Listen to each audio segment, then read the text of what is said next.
प्यारे बच्चों, आज हम आपके हिंदी का कक्षा 10 का जो कृतिका जो पुस्तक चलती है उसका जो दूसरा पार्ट है उसको आज हम पढ़ेंगे। जॉर्ज पंचम की नाक। और इस पाठ को लिखा है कमलेश्वर ने। ठीक है ना। यहाँ एक नाक का चित्र भी बना हुआ है, इसको ध्यान से समझेंगे पाठ को। यह बात उस समय की है जब इंग्लैंड की रानी एलिजाबेथ द्वितीय मई अपने पति के हिंदुस्तान पधारने वाली थी। अखबारों में उनके चर्चा हो रही थी। रोज़ लंदन के अखबारों से खबरें आ रही थी कि शाही दौरे के लिए कैसी कैसी तैयारियां हो रही है। रानी एलिजाबेथ का दर्जी परेशान था कि हिंदुस्तान, पाकिस्तान और नेपाल के दौरे पर रानी कब क्या पहनेगी।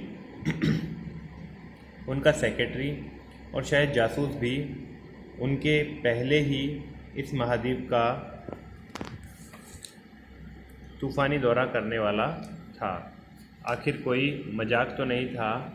ज़माना चूँकि नया है, फ़ौज फाटे के साथ निकलने के दिन बीत चुके थे, इसीलिए फ़ोटोग्राफ़रों की फ़ौज तैयार हो रही थी।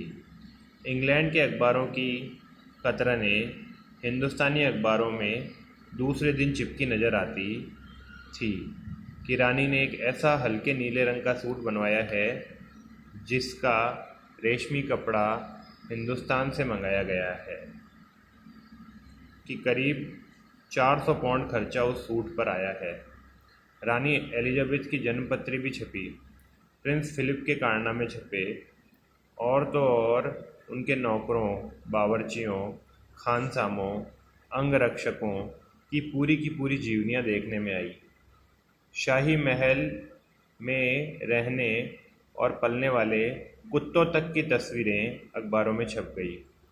बड़ी धूम थी, बड़ा शोर शराबा था। शंख इंग्लैंड में बज रहा था, गूंज हिंदुस्तान में आ रही थी। इन खबरों से हिंदुस्तान में सनसनी फैल रही थी। राजधानी में तहलका मचा हुआ था।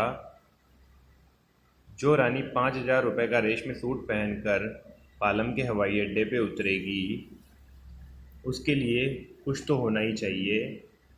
कुछ क्या, बहुत कुछ होना चाहिए।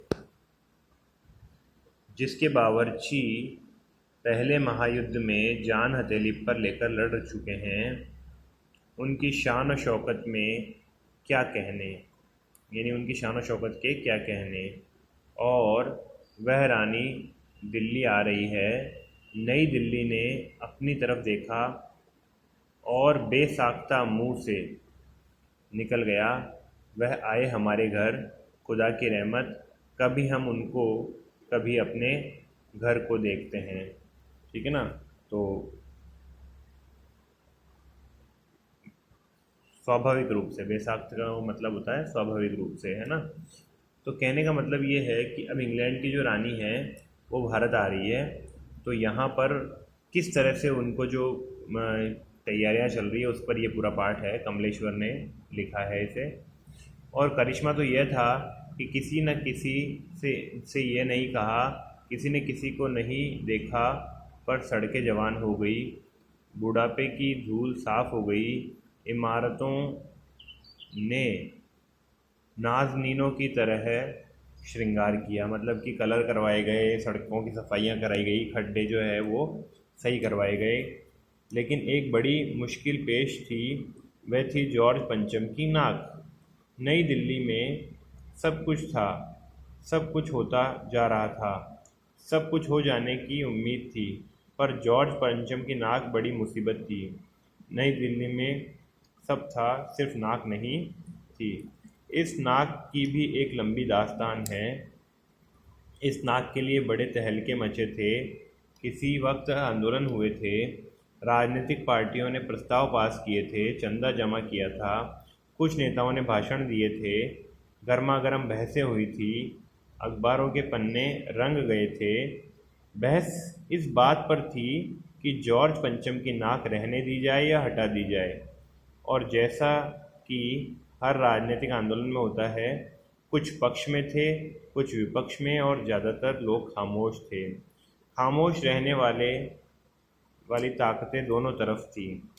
यह आंदोलन चल रहा था जॉर्ज पंचम की नाक के लिए हथियार बंद पहरेदार तैनात कर दिए गए थे, है ना। यानी उसकी नाक के लिए क्या मजाल कि कोई उनकी नाक तक पहुंच जाए। हिंदुस्तान में जगह जगह ऐसी नाकें खड़ी थी और जिन तक लोगों का हाथ पहुंच गए उन्हें शान और शौकत के साथ उतारकर अजायब घरों में पहुंचा दिया गया। कहीं कहीं तो शाही लाटों की नाकों के लिए गुरिल्ला युद्ध होता रहा। नाक की जो लड़ाई होती है, नाक की लड़ाई का मतलब है कि मान सम्मान को लेकर के लोग इतने ज़्यादा पॉजिटिव हो जाते हैं, बड़े बड़े राजनेता वगैरह, उस पर यह सारी बात हो रही है। उसी ज़माने में यह हादसा हुआ। इंडिया गेट के सामने एक वाली जॉर्ज पंचम की लाट की नाक एकाएक गायब हो गई। यानी इंडिया गेट के सामने जो जॉर्ज पंचम की मूर्ति लगी हुई है, लाट का मतलब मूर्ति, उस पर नाक एकदम से गायब हो गई। हथियारबंद पहरेदार अपनी जगह तैनात रहे, गश्त लगती रही और लाट की नाक चली गई। यानी कि उस जॉर्ज पंचम की जो नाक है वो कहीं मतलब किसी ने तोड़ दी या गायब हो गई, ऐसा कुछ है ना। रानी आए और नाक न हो, एकाएक परेशानी बड़ी सरगर्मी शुरू हुई। यानी कि अब रानी आने वाली है और वो देखेगी कि मेरे पूर्वजों के जो जॉर्ज पंचम थे वो उनके पूर्वज थे इंग्लैंड के की रानी के, तो उनकी नाक कहाँ चली गई। अच्छा थोड़ा नहीं लगता है कोई देश का राजा या रानी आ रहा हो और इस तरह से वो देखने को मिले। देश के खैर ख्वाबों की एक मीटिंग बुलाई गई, है ना। यानी खैर ख्वाब का मतलब होता है जो लोग देश का भला चाहते हैं, उन लोगों की एक मीटिंग बुलाई गई और मसला पेश किया गया कि क्या किया जाए। वहाँ सभी सहमत थे कि अगर यह नाक नहीं है तो हमारी भी नाक नहीं रह जाएगी। यानी कि नाक तो होनी ही चाहिए। जॉर्ज पंचम की जो नाक है वो हमको कहीं से भी लाके लगानी चाहिए। ये देखो यहाँ पर ये मीटिंग चल रही है ना, जिसमें बड़े बड़े लोग आए हैं और उनका कहना है कि भाई जॉर्ज पंचम की नाक रानी के आने से पहले लग जानी चाहिए। उच्च स्तर पर मशवरे हुए, दिमाग खरोंचे गए और यह तय किया गया कि हर हालत में इस नाक का होना बहुत ज़रूरी है। यह तय होते ही कि एक मूर्तिकार को हुक्म दिया गया कि वह फ़ौरन दिल्ली में हाजिर हो। अब एक मूर्तिकार को बुलाया गया है, वो मूर्तिकार आकर के वो नाक लगा जाए। मूर्तिकार यूँ तो कलाकार था पर ज़रा पैसे का लालच था। आते ही उसने हुक्कामों के चेहरे देखे। अजब परेशानी थी उन चेहरों पर, कुछ लटके, कुछ उदास और कुछ बदहवास थे। उनकी हालत देखकर लाचार कलाकार की आंखों में आंसू आ गए। तभी एक आवाज़ सुनाई दी, मूर्तिकार, जॉर्ज पंचम की नाक लगानी है। मूर्तिकार ने सुना और जवाब दिया, नाक लग जाएगी, पर मुझे मालूम होना चाहिए कि ये लाट कब और कहाँ बनी थी। इस लाट के लिए पत्थर कहाँ से लाया गया था। सब हुक्कामों ने एक दूसरे की तरफ ताका। एक की नज़र ने दूसरे से कहा कि यह बताने की जिम्मेदारी तुम्हारी है। खैर मसला हल हुआ। एक क्लर्क को फ़ोन किया गया और इस बात की पूरी छानबीन करने का काम सौंप दिया गया। पुरातत्व विभाग की फाइलों में के पेट चीरे गए, कुछ भी पता नहीं चला। क्लर्क ने लौटकर कमेटी के सामने कांपते हुए बयान दिया, सर मेरी खता माफ़ हो, फाइलें सब कुछ हजम कर चुकी हैं। यानी फाइलों में कुछ भी नहीं मिल रहा है कि आखिर ये मूर्ति बनी कब थी, कुछ पता नहीं चल रहा है।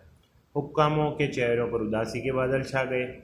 एक खास कमेटी बनाई गई और उसके जिम्मे ये काम दे दिया गया कि जैसे भी हो यह काम होना है और इस नाक का दारोमदार आप पर है। अब उस कमेटी को ये कहा गया कि ये नाक आपको ही लगवानी है। आखिरकार मूर्तिकार को फिर बुलाया गया। उसने मसला हल कर दिया। वह बोला, पत्थर की किस्म का ठीक पता नहीं चला तो परेशान मत होइए, मैं हिंदुस्तान के हर पहाड़ पर जाऊंगा और ऐसा ही पत्थर खोज कर लाऊंगा। कमेटी के सदस्यों की जान में जान आई। सभापति ने चलते चलते गर्व से कहा, ऐसी क्या चीज़ है जो हिंदुस्तान में मिलती नहीं। हर चीज़ इस देश के गर्भ में छिपी है। ज़रूरत खोज करने की है।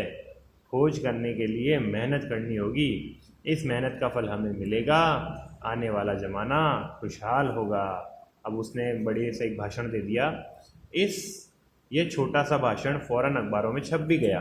ठीक है। मूर्तिकार हिंदुस्तान के पहाड़ी प्रदेशों में और पत्थरों की खानों के दौरे पर निकल पड़ा।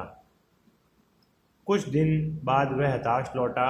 उसके चेहरे पर लानत बरस रही थी, मतलब दुखी था वो, है ना। और उसने सिर लटकाकर खबर दी, हिंदुस्तान का चप्पा चप्पा खोज डाला, पर इस किस्म का पत्थर कहीं नहीं मिला। यह पत्थर विदेशी है। ठीक है ना।